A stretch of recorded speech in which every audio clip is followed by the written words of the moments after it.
Shalom.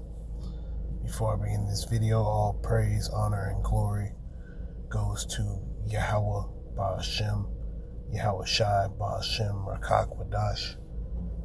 Double honors to the elder apostles of Great Millstone, GMS, who rule well and teach well and taught us his truth, as well as the sincere salutations to the elder bishops, along with you brothers who are laboring all throughout the four winds of the earth.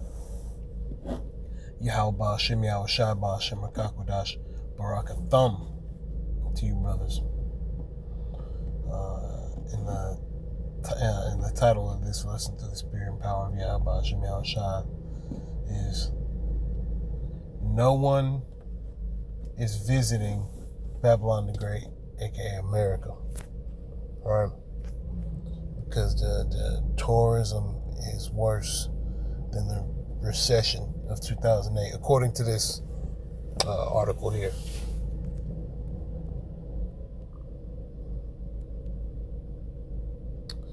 It says analysis: millions fewer visitors, billions in lost tourism dollars. The impact of how the world perceives the U.S. right now. So not only, can people just not afford to visit, they don't want to visit. Right, this place is expensive. It's just a bad time now. It's just a bad time to visit Babylon the Great. Because beforehand, 90s, 80s, 70s, they were, you had people constantly visiting Babylon the Great.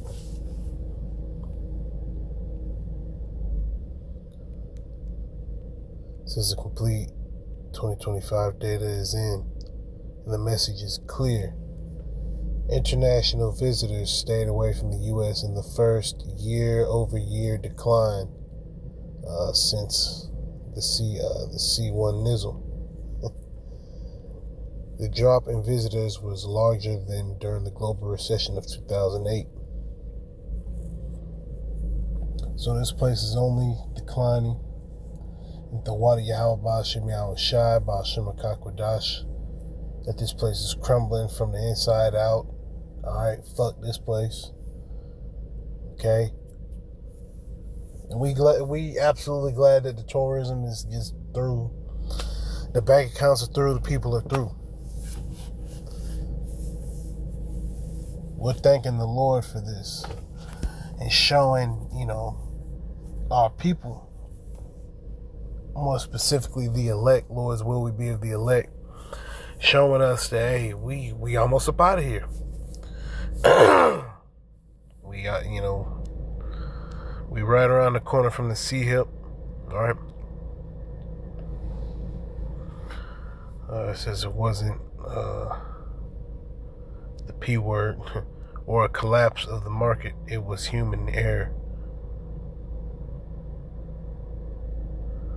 Yeah, which that's bullshit. So basically they're saying because of the different wars, that they staying away. Hell nah. This plays through. And of course that plays a little part. Yeah, that's not the reason why ain't nobody coming over here. This place is through. Anybody, age, I would say probably 40 and up. Anybody age 40 and up, for the most part, has basically traveled outside the country at one point in their life. Especially Edomites. Alright? Everybody, if you are Edomite, your grandparents have took a vacation to Paris or something to that effect, like traveling abroad as an American. That's always been a thing, and vice versa. People come from all over the world and they come to America, whether that's just for a couple weeks, or a longer amount of time, whatever the case, or they just come here permanently. All three of those is going down, significantly.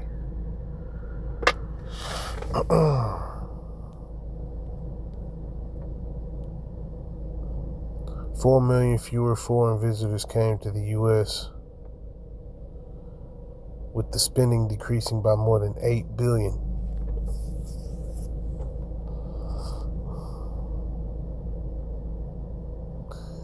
That's not just bad for those working in the service and tourism industries. The impact of a self-inflicted decrease in international visitors of this magnitude has implications on America's standing in the world, its soft power, diplomacy, and the economy as a whole, which the economy's trash.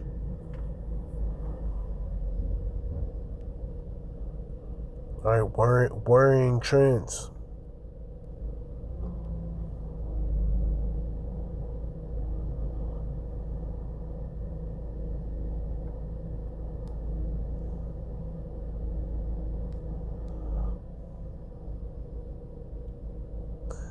If you're a foreigner now, what you're absorbing about the U.S. is a dysfunctional government, ICE raids, Americans being unalive, crime everywhere, that's true.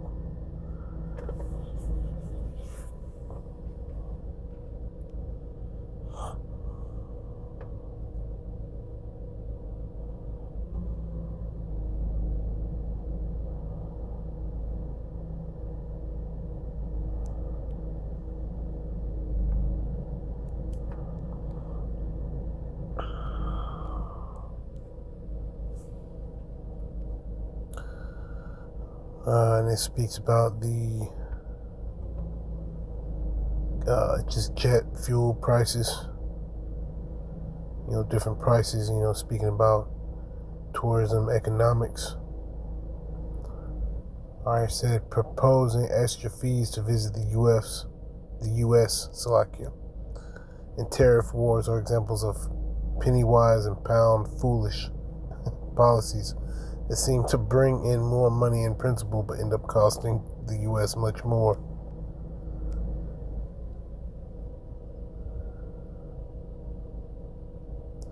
There is no traveler confidence this plays through.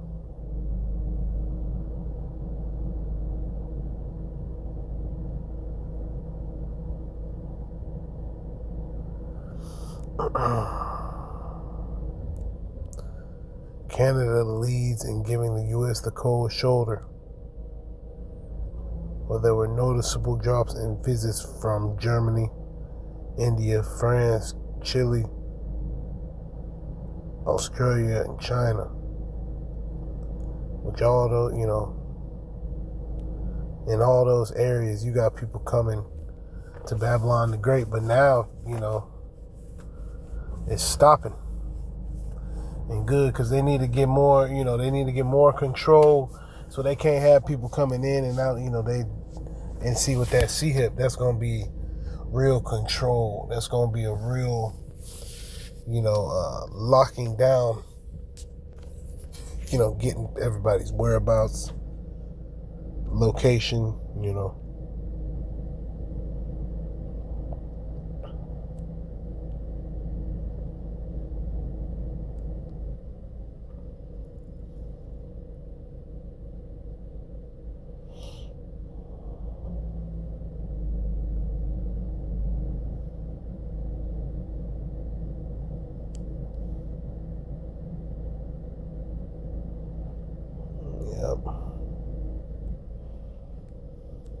And it's hard to even afford to get out there.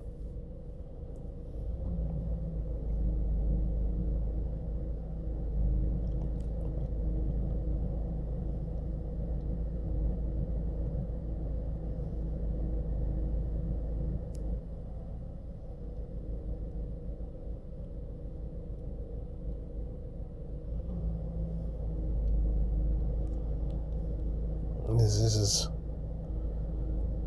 a very well written article, but we're not gonna, get into all of it.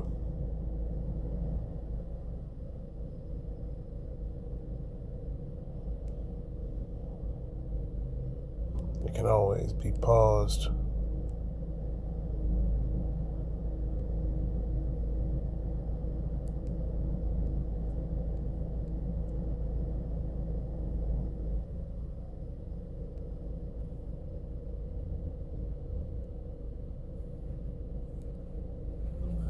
All right, we'll go ahead and get a couple precepts.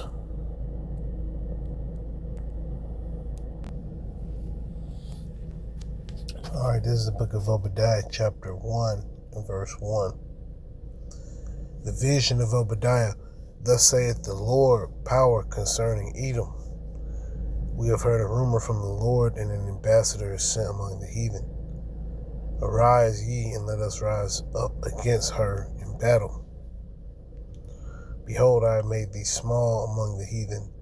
Thou art greatly despised. So, at first, Esau, Edom was able to just, travel abroad, do what he wanted to do, and then have everybody come over here and visit, what he got going on. And then just have the Israelites just do everything for him. Set everything up, But now everything is being switched around to where, okay, now nobody's visiting. Nobody's buying shit. Ain't, gas high. All right, it's time for them to bring the sea about. Okay, that's right around the corner. Verse 3, the pride of thine heart hath deceived thee.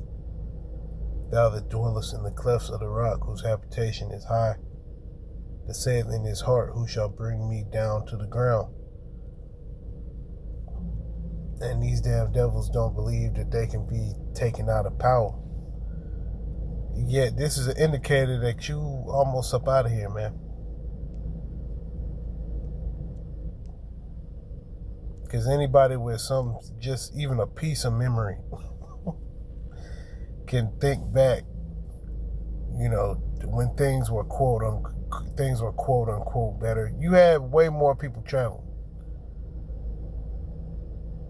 So this is an indicator. Can't nobody afford nothing. Everything is coming to a screeching halt. The Lord has set it up to where he's showing that, hey, Esau, all right, he about to close up shop and break this chip out. Obadiah 1:5 says, if thieves came to thee, if robbers by night, how art thou cut off? Would they not have stolen till they had enough? If the grape gatherers came to thee, would they not leave some grapes? Yeah, this nigga Esau, he the worst, man. He the worst, and he set this up. He set this entire place up, right? Ultimately, it's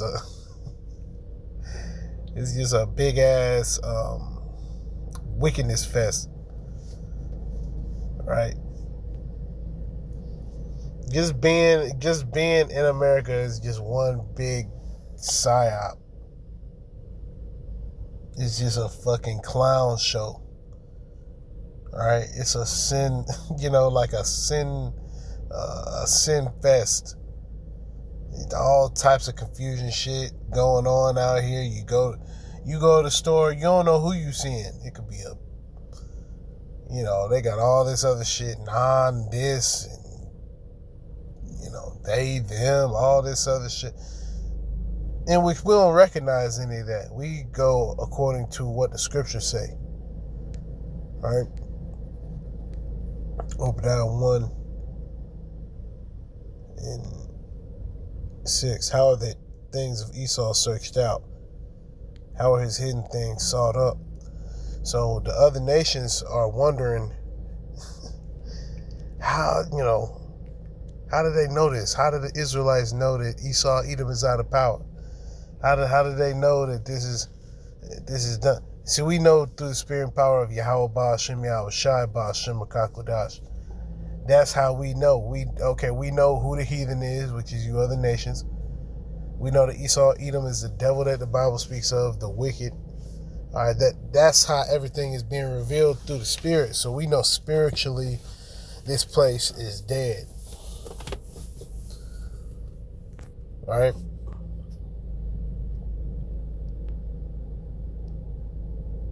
Like, I'll say this: when I was, a little kid, before all the sporting events, before shit, damn near everything. Before you did damn near everything, you did a Pledge of Allegiance. And it was a serious thing. Everybody, people was praying before, was praying before thing, just any damn thing. Right? Damn baseball game, whatever. Damn swim meet. A game of bingo. They, praying before the bingo game.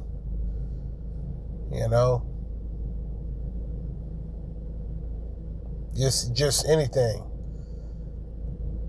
That was America in a nutshell.